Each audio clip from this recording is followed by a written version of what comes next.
Fé e obras. É comumente suposto que entre fé e obras existe uma rixa mortal, tanto que elas são terminantemente irreconciliáveis.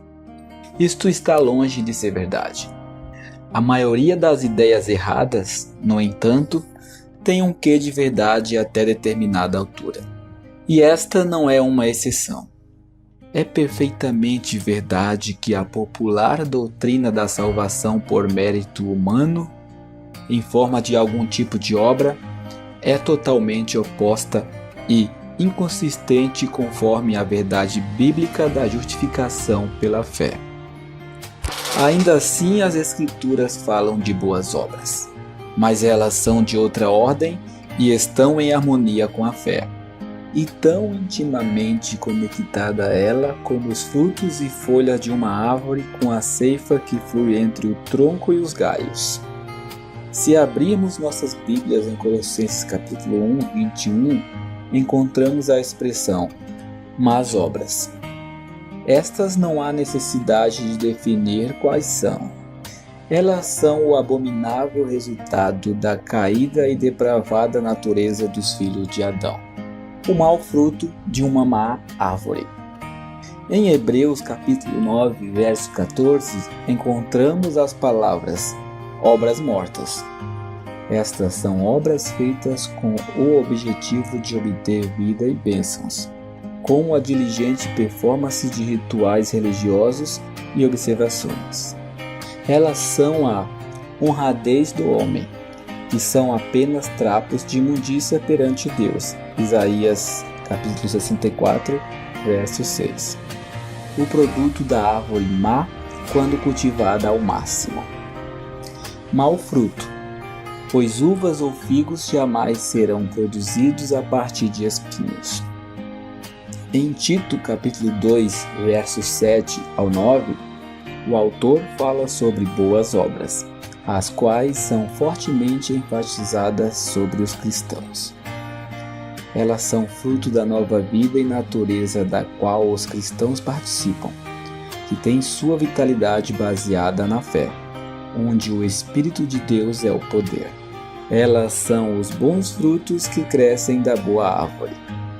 Em Romanos capítulo 3, capítulo 4 e capítulo 5, a justificação perante Deus é vista como o único fundamento da fé. Um verso é prova suficiente. Concluímos, pois, que o homem é justificado pela fé sem as obras da lei. Romanos capítulo 3, verso 28. No segundo capítulo de Tiago, temos escrito com a mesma clareza que a justificação não é apenas, ou principalmente, por fé, mas também por obras.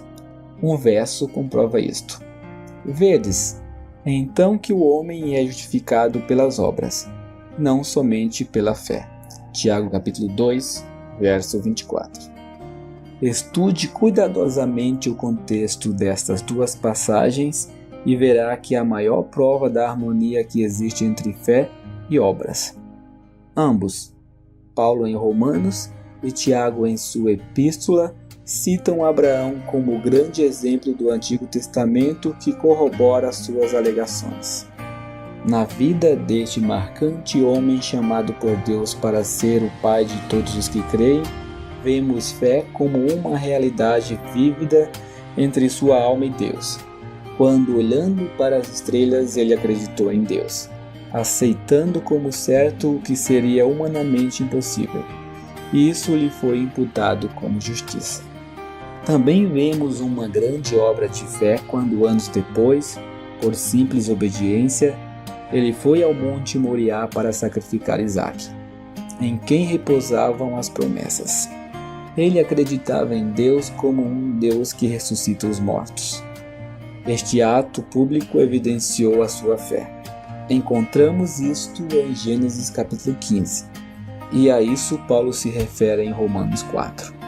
O seguinte é lido em Gênesis capítulo 22, e a isto Tiago se refere. Como a fábula que fala sobre dois homens, um dentro de uma bola vazia e o outro do lado de fora, um declara que a bola é côncava e o outro insiste que ela é convexa. Paulo nos dá a visão de dentro e declara sobre a fé. Tiago vê as coisas externamente e fala sobre obras. Só que, ao contrário da fábula, eles não discordam a respeito. O que é fé? Explicações elaboradas podem ser formuladas, mas elas provavelmente seriam menos satisfatórias que a resposta dada por uma criança a esta questão. Ela simplesmente respondeu: acreditamos no que Deus diz. Porque Deus diz. A fé é como uma janela. Ela recebe a luz. A luz solar está lá. Ela brilha sobre a parede externa. Mas dentro da janela, nada é adicionado a ela. Mas seu raio é capaz de iluminar um quarto escuro. Acreditar em Deus como Abraão permite que a luz entre e ilumine a alma. Mas fé é mais que isso. Significa não somente ter luz, mas também descansar no único capaz de prover a luz. O falecido Dr. Patton, das Novas Hébridas, costumava dizer que quando estava traduzindo as escrituras para a língua dos nativos, ele falhava em encontrar uma palavra verdadeiramente apropriada para confiar e crer. Certo dia, entretanto, ele contatou uma sábia cristã nativa e, sentando numa cadeira, ele disse: "O que estou fazendo?" "Mestre, você está descansando", disse a mulher.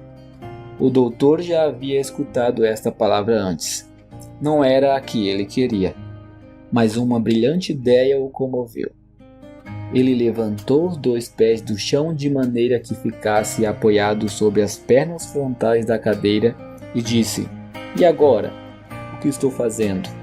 "Mestre, o senhor está descansando completamente, está confiando", usando assim uma palavra nova aos ouvidos do médico. Esta era a palavra que ele procurava.